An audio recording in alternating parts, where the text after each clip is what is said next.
राधे राधे मेरे प्यारे भाई बहनों, कैसे हैं आप सब। आज जो कहानी मैं आप लोगों के समक्ष प्रस्तुत करने जा रही हूँ वह सिर्फ एक कहानी न होकर उन महिलाओं के लिए सीख है जो अपने जीवन पर्यंत आत्मनिर्भर होने से डरती हैं। जीवन भर या तो अपने पिता, भाई, पति के साए में जीना चाहती हैं और अकेले कदम बढ़ाने से हिचकिचाती हैं।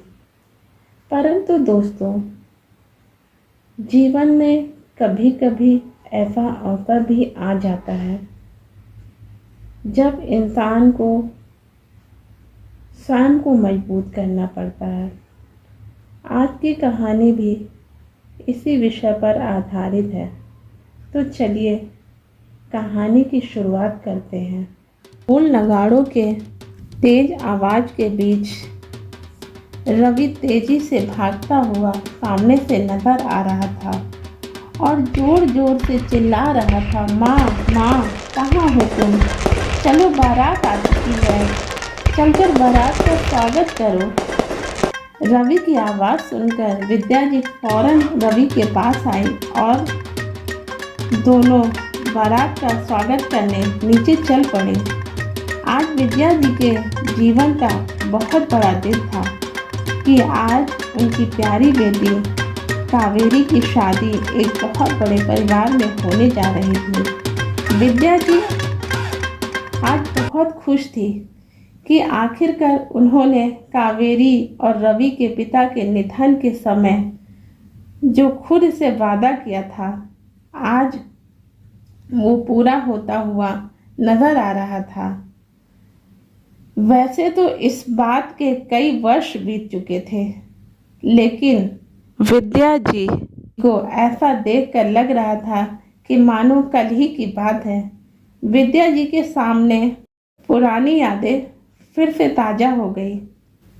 आज से कई वर्ष पूर्व जब कावेरी 5 वर्ष की थी और रवि 2 वर्ष का था, एक दिन उनका हंसता खेलता हुआ जीवन एकदम से उजाड़ हो गया, क्योंकि उस समय हृदय गति के रुक जाने के कारण विद्या जी के पति का अचानक से निधन हो गया और परिवार पर मुसीबतों का मानो पहाड़ ही टूट पड़ा।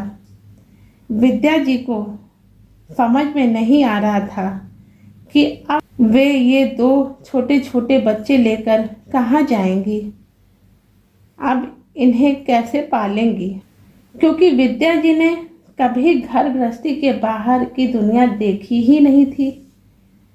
कावेरी के पिताजी एक प्राइवेट कंपनी में मैनेजर के पद पर कार्यरत थे और विद्या जी एक गृहिणी थी। कावेरी ने अभी अभी नया नया स्कूल जाना शुरू ही किया था। रवि अभी पढ़ने भी नहीं जाता था कि अचानक से हुए निधन के कारण विद्या जी के कंधों पर पूरे परिवार की जिम्मेदारी आ गई थी। प्राइवेट नौकरी होने के कारण कंपनी ने कुछ पैसे देकर अपना पल्ला झाड़ लिया था।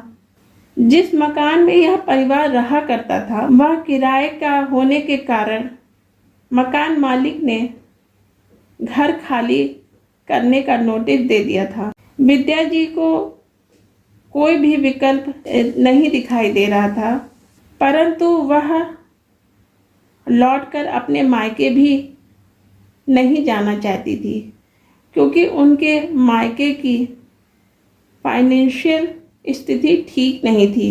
वह उन सब पर बोझ नहीं बनना चाहती थी। विद्या जी कम पढ़ी लिखी होने के कारण नौकरी पाने में भी असमर्थ थी, फिर भी उन्होंने हिम्मत नहीं हारी थी।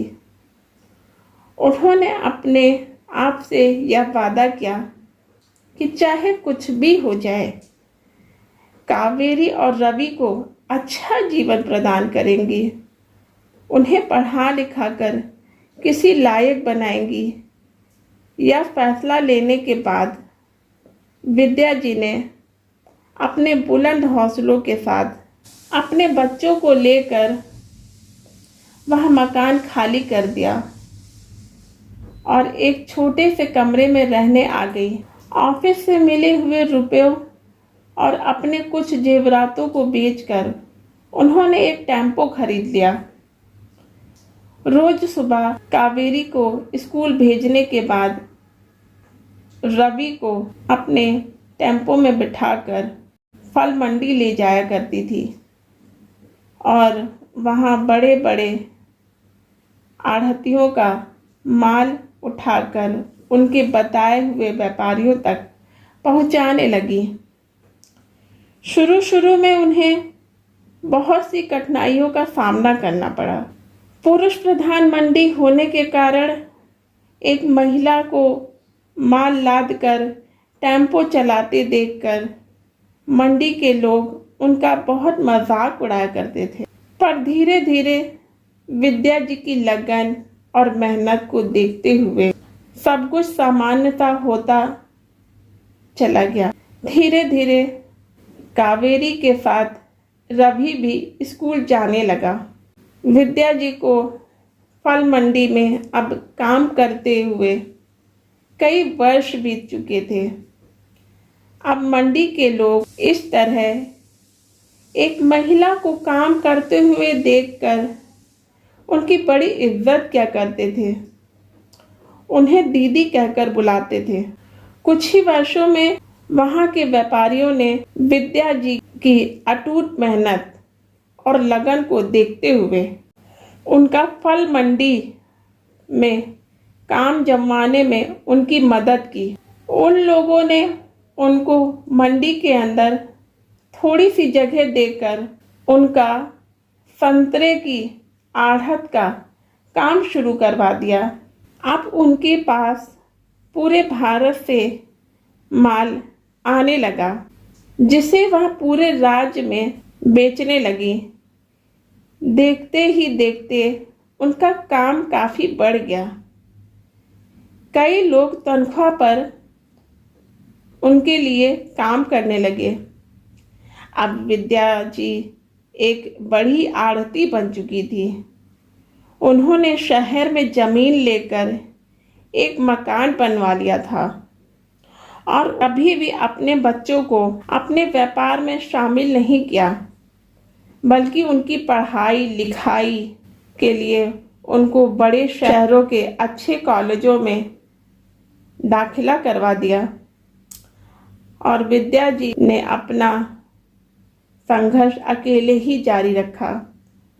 कुछ वर्ष पश्चात कावेरी इंजीनियरिंग की पढ़ाई करके एक विदेशी कंपनी में बढ़िया नौकरी पा गई थी और रवि भी एक बहुत बड़े कॉलेज में इंजीनियरिंग की पढ़ाई कर रहा था।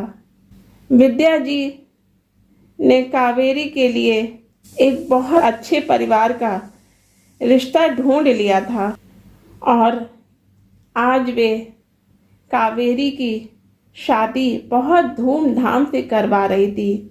आज उनकी आंखों से आंसू थमने का नाम ही नहीं ले रहे थे, पर ये तो खुशी के आंसू थे।